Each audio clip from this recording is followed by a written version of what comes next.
एक समय था जब बृजभूषण जी उर्फ पंडित जी सोचते थे कि जब उनकी नौकरी नहीं रहेगी तब वो क्या करेंगे, कैसे समय काटेंगे। उस वक्त की कल्पना मात्र से उन्हें सिहरन हो जाती थी। लेकिन समय का चक्र ऐसा घूमा कि अब उनके पास जरा भी फुर्सत नहीं होती और उनका सारा समय एकदम सही बातों में बीत रहा है। गीता ज्ञान ने उन्हें जीवन को सही तरीके से जीना सिखा दिया है। आपसी रिश्तों से लेकर समाज के जटिल संबंधों तक को देखने का, संभालने का नया नजरिया दिया है। लोगों का विश्वास और सम्मान भी इन्हें गीता ज्ञान की बदौलत मिला है। आज ऐसा ही एक सम्मान फिर उन तक पहुंचा है। उन्हें यानी पंडित जी को एक स्कूल में बुलाया गया है जहां उन्हें छोटे छोटे बच्चों को गीता ज्ञान देने का अनुरोध किया गया। यह सम्मान भी उन्हें उनके ही एक पुराने शिष्य ने दिया है जिसे पंडित जी ने लगातार कई साल ट्यूशन पढ़ाया था। ये उन दिनों की बात है जब पंडित जी कॉलेज की पढ़ाई करने के साथ साथ अपना जेब खर्च निकालने के लिए छोटे बच्चों को ट्यूशन पढ़ाया करते थे। उन्हीं बच्चों में सुनील भी एक था जो एक बहुत छोटी कक्षा से ही पंडित जी के पास ट्यूशन पढ़ने आने लगा था और हाई स्कूल तक लगातार उनसे ही पढ़ता रहा। पंडित जी को सारे बच्चों में सुनील सबसे ज्यादा प्यारा था क्योंकि वो बहुत शांत और सौम्य बच्चा था। पढ़ाई के प्रति हमेशा से गंभीर और संवेदनशील भी था। उसके इन्हीं गुणों के कारण वो जिससे भी मिलता उसे अपना बना लेता। यही सुनील आज एक स्कूल में अध्यापक बनकर बच्चों का जीवन संवार रहा था। पढ़ाई पूरी होने के बाद भी वो पंडित जी के संपर्क में रहा और जीवन के हर छोटे बड़े अवसर पर उसने पंडित जी से सलाह ली और उन्हें शामिल किया। जब उसे पंडित जी के गीता ज्ञान ब्लॉग के बारे में पता चला तो उसने न सिर्फ खुद ये ब्लॉग पढ़ना शुरू किया बल्कि अपने साथी अध्यापकों को भी इसे पढ़ने के लिए प्रेरित किया। और आज वो पंडित जी के घर आया था उन्हें आमंत्रण देने के लिए कि वे अपने गीता ज्ञान से उसके स्कूल के बच्चों को भी कुछ सिखाएं ताकि जीवन की नींव डालने वाले इन सालों में उन्हें कुछ ऐसा सीखने को मिले जिससे उनके सफल जीवन की इमारत तैयार हो सके। तय समय पर पंडित जी की कक्षा के लिए व्यवस्था की गई। एक बड़े से हॉल में बच्चे बैठे, कुछ बहुत छोटे थे तो कुछ थोड़ा बड़े। उन्हें देखते हुए पंडित जी ने सोचा कि मैं इन्हें क्या समझाऊं, ये तो अभी स्वयं गीतामय होकर जी रहे हैं। चलिए लेकिन अब जब आया हूं तो कुछ तो बोलना ही होगा। पंडित जी ने यही सोचकर माइक लिया और बोलना शुरू किया। प्यारे बच्चों, मेरा नाम बृजभूषण है, लेकिन मेरा एक प्यार का नाम भी है। जैसे आप सबका होगा, कोई रिंकी, कोई पिंकी, कोई चुनमुन तो कोई रुंझुन। ऐसे ही प्यार से सब लोग मुझे पंडित जी बुलाते हैं। क्या बुलाते हैं? पंडित जी। सभी बच्चों ने एक स्वर में जवाब दिया। आज मैं आपके साथ कुछ बातें शेयर करने आया हूं, बातें जो भगवान श्री कृष्ण ने हमें बताई हैं। आप लोग जानते हैं कि भगवान श्री कृष्ण कौन हैं? जी, भगवान श्री कृष्ण जो बंसी बजाते हैं, माखन खाते हैं, एक बच्चा बोला। बिल्कुल ठीक। इसके अलावा और क्या करते हैं भगवान श्री कृष्ण? राक्षसों को मारते हैं, जो गलत काम करते हैं उन्हें पनिशमेंट देते हैं, एक और प्यारा सा बच्चा बोला। हां, बिल्कुल ठीक। पंडित जी खुश होकर बोले। तो प्यारे बच्चों, आज उन्हीं भगवान श्री कृष्ण की कही कुछ बातें बताऊंगा, आप ध्यान से सुनना। ओके? सारे बच्चे एक साथ बोले, ओके पंडित जी। बच्चों, मैं आपको एक श्लोक सुनाऊंगा।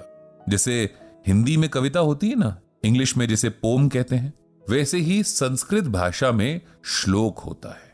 तो मैं आपको एक श्लोक सुनाऊंगा और उसका मतलब भी बतलाऊंगा। तो पहले श्लोक सुनिए।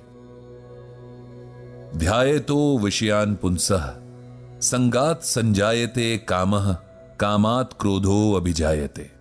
इसका मतलब यह है कि वस्तुओं के प्रति अधिक लगाव होना भी व्यक्ति की असफलता का कारण बनता है। इसीलिए व्यक्ति को चाहिए कि वो खुद को हर तरह के लगाव से दूर रखे, क्योंकि वस्तुओं के लगाव से हर पल एक इच्छा जन्म लेती है जिसकी पूर्ति न होने पर व्यक्ति क्रोध और दुख का भागी बन जाता है, जिसके चलते सफलता के मार्ग में बाधाएं उत्पन्न होने लगती हैं। समझे बच्चों?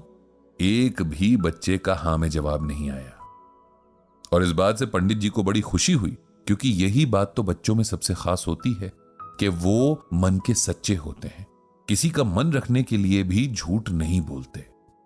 बहुत बढ़िया बच्चों, ये तो मुझे भी समझ नहीं आया। यह सुनकर सारे बच्चे जोर से हंस पड़े। अब हम दूसरे तरीके से इस श्लोक का मतलब समझेंगे। इसमें भगवान श्री कृष्ण बताते हैं कि हमको किसी भी चीज से बहुत ज्यादा प्यार नहीं करना चाहिए। ऐसा नहीं होना चाहिए कि हम इस चीज के बिना नहीं रह सकते।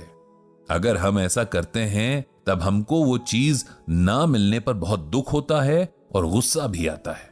अब मैं आपको एक एग्जाम्पल यानी उदाहरण देकर बताता हूं। आप सबके घर में मोबाइल है? जी पंडित जी, सब बच्चे बोले।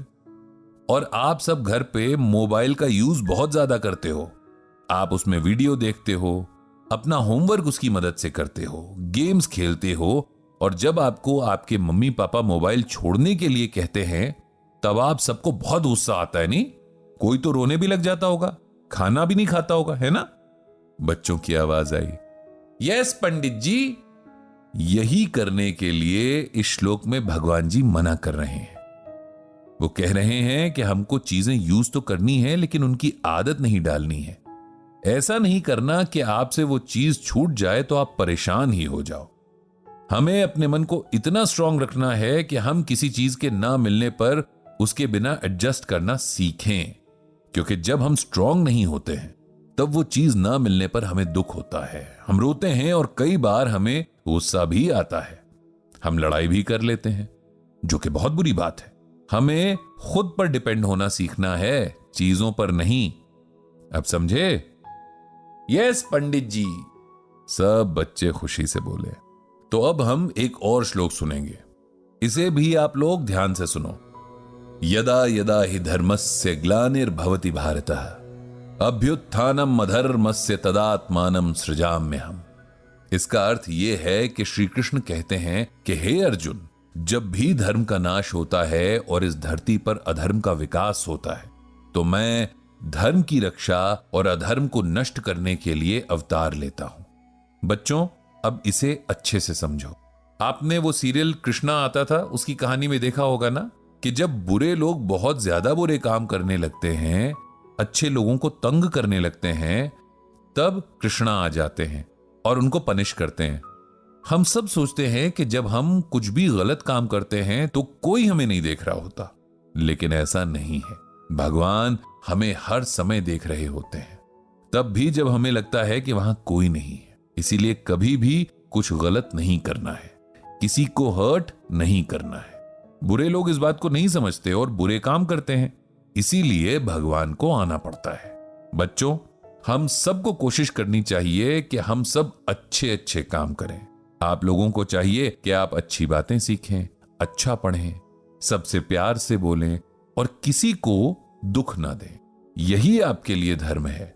जो धर्म के हिसाब से काम करते हैं, भगवान उनसे बहुत खुश होते हैं। जो नहीं करते, उनसे गुस्सा होते हैं। समझे? यस पंडित जी, बच्चे एक स्वर में फिर से बोले। इस तरह बच्चों के साथ पंडित जी ने बहुत सारी गीता ज्ञान की बातें की और उन्हें इसमें बहुत मजा आया। बच्चे भी बहुत खुश दिख रहे थे। दोबारा फिर आने के वायदे के साथ पंडित जी ने वहां से विदा ली। उन्होंने भगवान श्री कृष्ण से प्रार्थना की कि दुनिया के सभी बच्चों पर अपनी कृपा रखें। इनकी वजह से संसार में जो थोड़ी मासूमियत बची है, हमेशा बची रहे। तो ये था गीता ज्ञान का एक और एपिसोड